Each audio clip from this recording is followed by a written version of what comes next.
Mass shootings, many of which have been happening at schools. In fact, today, the Attorney General released a new report sparked by the Parkland, Florida school shooting. And that report says we need more officers, better security, and less access. And right now, 13 Action News reporter Brian Callahan is live at Clark High School. And Brian, you are looking at the ways that schools can try and improve some safety issues. Yeah, and one of the major recommendations is limiting access points to buildings. But take a look here at Clark High School. You can count the doorways, 1, 2, 3. I can see 8 doorways up from just this angle of the building alone. And one principal we spoke with said at these older schools, something very small can keep those doors from closing. All it takes is a kid just putting a little pebble, where the door closes and the door is open and they have full access.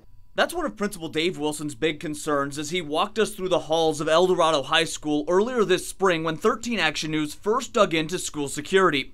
It was about that same time Attorney General Adam Laxalt brought together dozens of school and law enforcement experts, producing a report offering solutions on securing schools, training for active shooters, and improving communication between teachers and police. We may not be able to do all of these, but we need to go a long way towards implementing as many of these as possible. Among the ways to prevent the attacks in the first place is efforts to create single access points to buildings, which Wilson says is a problem in older schools like his. This school was built in the 1970s, early 1970s, when it was an open campus. As well as upgrading security systems with more cameras with live feeds to police. Wilson says the current camera system's value is negligible.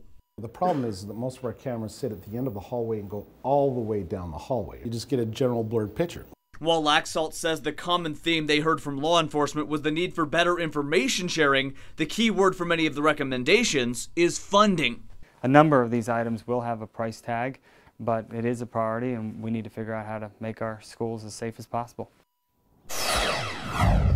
Where to find that money is a big question, especially with Clark County School District cutting $68 million from the upcoming school year because of a budget deficit. Coming up at 6, you'll hear what Adam Laxalt thinks should be done to find that money. Reporting live, Brian Callahan, 13 Action News. All right, Brian, thank you.